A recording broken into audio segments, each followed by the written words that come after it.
오늘 말씀의 제목은 내가 주께 피하오니입니다. 요절을 7장 1절인데요. 우리 한번 같이 읽어보도록 하죠. 7장 1절 여호와 내 하나님이여 내가 주께 피하오니 나를 쫓아오는 모든 자들에게서 나를 구원하여 내소서. 우리가 알고 있듯이 코로나19는 우리 사회와 삶에 불확실성을 주고 있습니다. 우리의 경제와 사회 현상에 관해서 내노라 하는 전문가의 답변이 가지각색이죠. 누구는 위기다라고 말하고 또 누구는 기회이다라고 말합니다. 왜냐하면 고려할 변수가 많고 경우의 수가 늘어나기 때문이겠죠. 이런 변화무쌍한 세상에서 또는 내 삶의 위기상에서 우리는 과연 누구에게 피해야 합니까? 오늘 시편의 표제는 말합니다. 다윗의 시가연 베냐민 사람 구시의 말에 따라 여호와께 드린 노래. 지난번에 처음에 말했죠. 어떤 성경에는 이 표제가 나와 있고 어떤 성경에는 나와 있지 않다고요. 여기서 다윗의 시가연 했을 때 시가연이라는 말은 고백 예가라는 뜻인데 특별한 의미보다도 음악이나 예전용 용어로 해석합니다. 베냐민 사람 구시라고 되어 있는데 이 사람은 성경에 나오지 않습니다. 다만 다윗은 베냐민 사람에게 많은 고난을 받았죠. 그 대표적인 인물이 사울입니다. 사울 왕은 다윗을 죽이려고 얼마나 많이 쫓아다니고 힘들게 했는지 잘 나와 있죠. 또한 베냐민 지파 시므이는 다윗을 계속해서 저주했습니다. 이런 역사적인 배경을 가슴에 품고 다윗 시인은 무엇을 했습니까? 1절은 이렇게 말씀했죠. 여호와 내 하나님이여 내가 주께 피하오니 나를 쫓아오는 모든 자들에게서 나를 구원하소서. 그는 하나님 여호와께 기도합니다. 여호와는 하늘의 아버지이시고 이 땅에 사는 그분의 아들, 딸을 돌보는 인격적인 분이죠. 하나님은 천지 만물을 창조하신 전능하신 분입니다. 만왕의 왕이시죠. 그러니까 다윗은 아들로서 아버지께 기도하고 그 백성으로서 만왕의 왕이신 왕께 기도합니다. 그는 무엇을 기도했습니까? 내가 주께 피하오니. 이 말은 보호받기 위해서 도망한다라는 뜻이고 굳은 날씨를 피할 보호물을 찾거나 대적으로부터 은신처를 찾는 것을 뜻합니다. 그는 쫓아오는 대적자가 있어서 여호와께로 피했습니다. 그는 스스로 그 대적을 막지 못하기 때문이겠죠. 그는 자신을 쫓는 자로부터 건져달라고 여호와께 기도한 겁니다. 즉 그는 여호와께 피하였다라고 표현하고 있죠. 주께 피한다는 말 무슨 뜻이겠습니까? 하나님이 있으신 곳, 즉 성전으로 숨는다라는 뜻입니다. 가장 힘든 순간에 여호와께 자신의 삶을 완전히 맡기는 것을 뜻합니다. 가장 절망적인 순간에 그 아버지 하나님께 자신을 건져주도록 기도하는 것을 뜻하겠죠. 그가 그렇게 할 수 있으면 그만큼 여호와 하나님을 신뢰하기 때문이죠. 앞에서 보았듯이 그는 여호와 하나님을 아버지로 믿고 있고 왕으로 믿고 있습니다. 여호와께서 그를 건져주지 않으면 어떻게 됩니까? 2절입니다. 건져낼 자가 없으면 그들이 사자같이 나를 찢고 뜯을까 하나이다. 여호와께서 그를 건져주지 않으면 그의 삶은 끝날 겁니다. 왜냐하면 원수는 사자처럼 시인을 찢으려고 하기 때문이죠. 자, 사자면 무엇이 생각납니까? 날카로운 이빨이 생각나고 빠른 발, 힘 이런 것들이 생각나죠? 사자는 큰 이빨로 또한 빠른 발로 먹이를 날카롭게 덮치고 찢죠.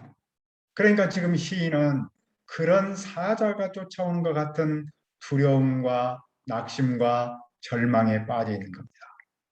그러나 그는 그때 오직 여호와께 도움을 청합니다. 그는 여호와께 피했습니다. 왜냐하면 여호와만이 자신을 구원해 줄 거라고 믿었기 때문이죠. 여호와께서 도와주지 않는다면 그의 현재의 삶은 물론이고 미래의 삶도 없다는 사실을 알았기 때문입니다. 오늘 우리에게 주는 의미는 무엇인가요? 오늘 우리도 삶의 현장에서 대적자를 만날 수 있습니다. 우리를 쫓아와서 해를 끼치는 자들이 있습니다. 그것이 사람일 수 있고 환경일 수 있고 또한 질병이나 물질의 부족함일 수도 있겠죠. 우리는 그 대적 앞에서 아무리 애써도 어찌할 수 없을 때가 있습니다. 그때 우리는 무엇을 해야 합니까? 어떤 사람은 저리로 가고 어떤 사람은 이리로 옵니다. 그러나 정말 우리가 해야 할 일은 여호와께 피하는 겁니다. 여호와를 우리의 피난처로 삼는 거죠. 모든 것을 여호와께 맡기고 도움을 청해야 합니다. 그것이 삶의 기도이죠. 그런데 시인은 여호와께 기도할 때 무엇을 강조합니까? 그는 죄 짓지 않았음을 맹세합니다. 왜냐하면 그의 대적은 시인이 죄를 지었다고 고발했기 때문입니다. 하지만 시인은 만일이라는 표현을 통해서 의로움을 강조합니다. 여호와 하나님이여 만일 내가 그런 일을 했거나 만일 내 손에 죄악이 있거나 그는 4절에서 계속 강조합니다. 만일 화친한 자를 악으로 갚았거나 만일 내 대적에게서 까닭 없이 빼앗았거든 화친한 자는 친구를 뜻합니다. 대적자는 시인이 친구에게 악으로 갚았다라고 고발했습니다. 그것은 친구를 팔아먹은 일로 큰 죄인입니다. 최고의 덕은 우정이고 가장 더러운 죄는 친구를 배반하는 일입니다. 그는 또 이유 없이 적을 약탈했다라는 고발을 당했습니다. 하지만 그는 죄를 짓지 않았습니다. 그런데도 그는 죄를 지은 사람 취급을 받고 있습니다. 언약 백성으로서 언약을 지키지 않은 사람, 악인처럼 대우받고 있습니다. 그래서 그의 억울함이 정말로 하늘에 사무쳤습니다. 그는 죄를 지었다면 세 가지 죄를 그냥 벌을 달게 받겠다라고 말합니다.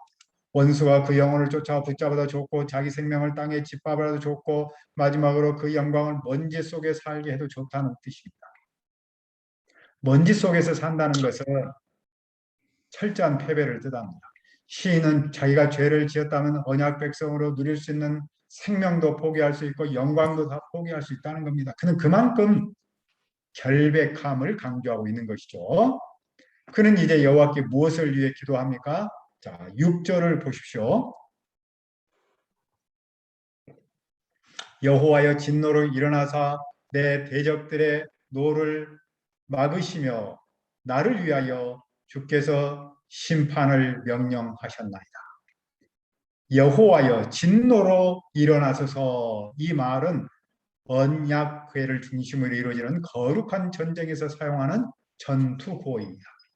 언약궤와 하나님의 재판 사이에는 밀접한 관계가 있죠. 왜냐하면 여호와는 언약궤 위에서 앉아서 왕권과 재판권을 행사하기 때문입니다. 그분은 법궤에서 그 백성을 다스리죠. 시인은 대적의 분노가 일어날 때 여호와께서 일어나셔서 그들을 단번에 심판하고 다스리도록 기도합니다.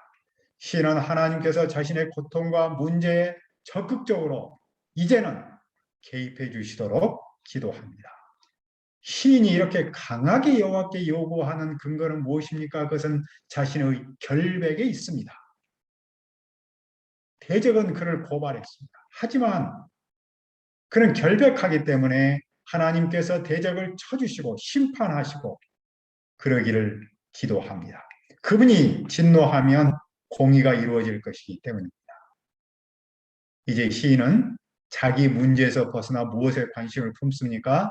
그런 여호와께서 모든 백성을 한자리에 모으고 그 가운데 높다랗게 자리 잡도록 기도합니다. 이것은 여호와께서 재판장이 되셔서 악인들을 재판하라는 뜻입니다. 재판장은 대개 판사가 가장 높은 데 있지 않습니까? 그래서 시인은 그 정의로운 심판장, 재판관 앞에서 의로운 심판을 받겠다는 겁니다. 그 심판의 결과가 무엇입니까? 9절을 보십시오.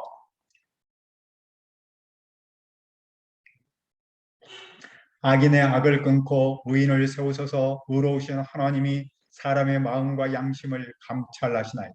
시인은 하나님의 심판이 악인의 악을 끊고 의인을 세우는 것으로 나타나기를 기도합니다. 악인의 죄를 끊는 것이 목적이 아니라 의인을 세우는 것이 목적입니다. 의인이 굳게 서야 그 나라가 굳게 설 수 있기 때문이죠. 즉 의로운 세상이 되기 때문이죠. 의로운 하나님은 사람의 가장 깊은 크고 동기까지를 다 보시죠. 하나님은 모든 사람의 생각을 보시고 사람 속에 감춘 것도 다 아시기 때문입니다. 자, 그러면 여호와께서 악인을 심판할 때 시인은 누구의 보호를 받습니까? 10절에서 이렇게 고백합니다. 나의 방패는 마음이 정직한 자를 구원하시는 하나님께 있도다. 방패는 칼과 창으로부터 보호하는 거잖아요.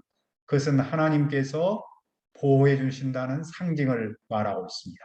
하나님은 마음이 바른 사람, 즉 하나님을 의지하는 사람, 하나님께 피하는 사람을 보호해 주십니다.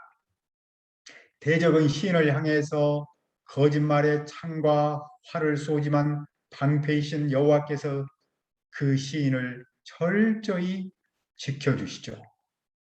방패인 그분은 어떤 분입니까? 그분은 의로우신 재판장이며 매일 분노하시는 하나님이십니다. 매일 분노한다는 말은 악인을 향해서 지속적으로 화를 내신다는 거죠. 회개하지 않는 사람에게 나타나죠. 이 하나님 앞에서 시인은 어떻게 살아야 합니까? 삶의 현장에서 문제를 만날 때 그분께 피해야 합니다. 그분을 의지하며 도움을 청해야 하죠. 물론 오늘의 우리가 그분께 피할 수 있는 그것은 그분의 은혜 안에서만 할 수 있습니다.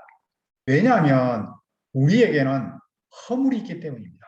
그리고 여호와는 의로운 분이기 때문이죠. 그 의로운 분께서 우리의 허물을 가려주시지 않으면 우리는 그분께 피할 수 없죠.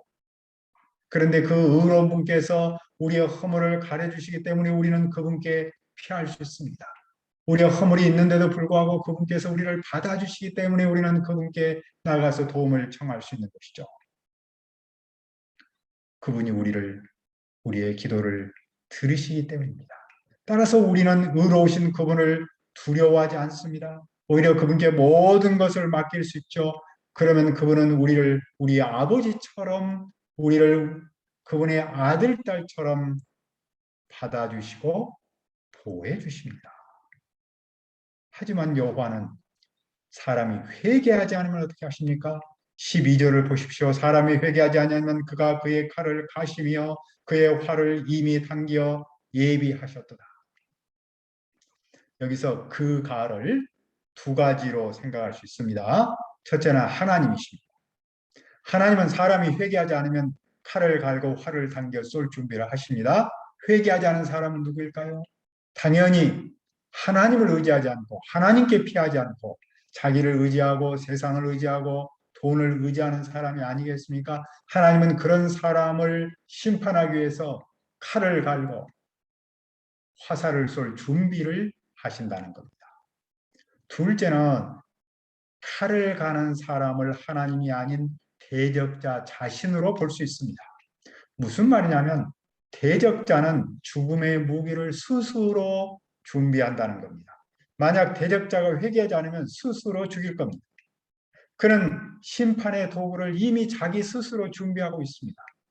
아직 그 무기를 사용하지 않는 것은 다만 때가 아니어서 하나님께서 회개하기를 기다리셔서 있을 뿐이겠죠. 그런데도 악인은 무엇을 합니까? 14절입니다. 악인이 죄악을 낳으며 재앙을 배워 거짓을 낳아도다. 악인은 마치 임산부가 아이를 품듯이 재앙을 품고 있습니다. 재앙은 거짓을 낳습니다. 악인은 자신의 악을 감추기 위해서 온갖 거짓말을 합니다. 죄가 없는 사람에게 죄를 뒤집어 씌우는 것이야말로 큰 재앙이 아니겠습니까? 여기서 볼 때 악은 시작이 있고 성장이 있고 그 결과가 있습니다. 예수님도 악이 어디에서 왔는지를 이렇게 말씀하셨죠? 속에서, 그 사람의 마음에서 나오는 것은 악한 생각, 음란, 도둑질, 살인, 간음, 탐욕, 악독, 속임, 음탕, 질투, 비방, 교만, 우매함. 야고보는 욕심, 죄, 죽음에 관해서 이렇게 선언하지 않았습니까?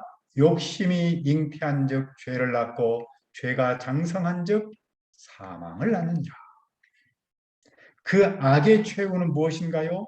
그 악의 최후는 악을 낳는 그 사람에게로 돌아가는 겁니다. 짐승을 잡기 위해 함정을 팠는데 그 함정에 빠지는 사람이 있는 것과 같습니다. 돌을 위로 던지는 사람은 자기 머리에 던지는 것과 같잖아요. 우리말로 하면은 누워서 침을 뱉는 사람 꼴이겠죠. 잠언은 이렇게 말씀했습니다. 함정을 파는 자는 그것에 빠질 것이요 돌을 굴리는 자는 도리어 그것에 치리라. 악은 죄가 없는 사람에게 미치는 것이 아니라 악을 행한 그 사람에게로 되돌아갑니다. 근데 그 악이 그 사람의 어디로 되돌아갑니까? 16절은 이렇게 말씀합니다. 그의 재앙은 자기 머리로 돌아가고 그의 포악은 자기 정수리에 내린다. 머리, 정수리는 우리 신체 중에서 가장 약한 부위의 상징을 말하잖아요. 정수리에 문제가 생기면 치명상을 입죠. 악인이 만든 그 악은 자기 자신에게로 돌아가 치명상을 입힙니다. 죄는 자기 재산, 자기에게로 돌아오는 부메랑과도 같은 것이죠. 여호와는 의로운 심판장이기 때문입니다. 여호와는 악인이 득세하여 세상 질서가 무너지면 개입하십니다. 그리하여 의인을 구원하고 세상 질서를 세우시죠. 그러므로 시인은 무엇을 합니까? 17절을 우리 다 같이 한번 읽읍시다.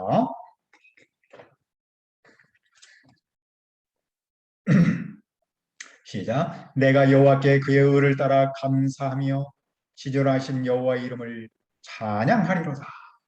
시인은 여호와 의로 말미암아 감사하고 의로운 그분께 찬양합니다. 이런 시인으로부터 무엇을 배웁니까? 그의 믿음이죠. 악인은 재앙을 받고 의인은 승리할 줄 믿었습니다. 왜냐하면 그는 의로우신 여호와께서 세상을 의로 다스리심을 확신했기 때문입니다. 그 확신에서 감사와 찬양이 나왔습니다. 그의 감사와 찬양은 예수 그리스도를 믿는 성도에게로 이어졌습니다. 예수님께서 십자가에서 죽으시고 십자가에서 다시 살아나심으로써 인류의 악인 죄와 죽음이 무너졌습니다. 그분을 믿는 성도는 승리했습니다. 오늘의 성도는 그리스도를 통해 이 땅에 이루어질 공의를 기대하며 감사하며 찬양할 수 있습니다. 의로우신 하나님께서 악인을 없애고 그분을 믿는, 그분을 의지하는, 그분께 피하는 당신의 백성을 돌보시고 구원하실 줄 믿기 때문이죠. 감사와 찬양은 바로 그 믿음에서 나옵니다. 여호와께 피할 수 있는 것은 그분께 피하면 그분께서 우리를 도와주시고 구원하실 줄 믿는 믿음에 있는 거죠. 요즘 우리나라 정치 세계는 정말로 많은 사람이 대통령 후보로 나섰습니다. 모든 사람이 예상한 것처럼 그 유명한 허모 경영이라는 분도 오늘 대통령 후보로 나섰습니다. 그들 대부분은 한결같이 위기의 대한민국을 구원할 사람은 바로 나다라고 강조하죠. 그러나 대부분 국민은 그 말을 그대로 믿는 사람은 없을 겁니다. 이 대목에서 저는 실존적으로 중요한 점을 고민하지 않을 수 없습니다. 누구는 위기다라고 말하고 누구는 기회이다라고 말할 때 정작 나는 하나님 앞에서 무엇을 해야 합니까? 불확실성이 확실성으로 다가오고 내 삶의 위기에서 나는 정작 누구에게로 피해야 합니까?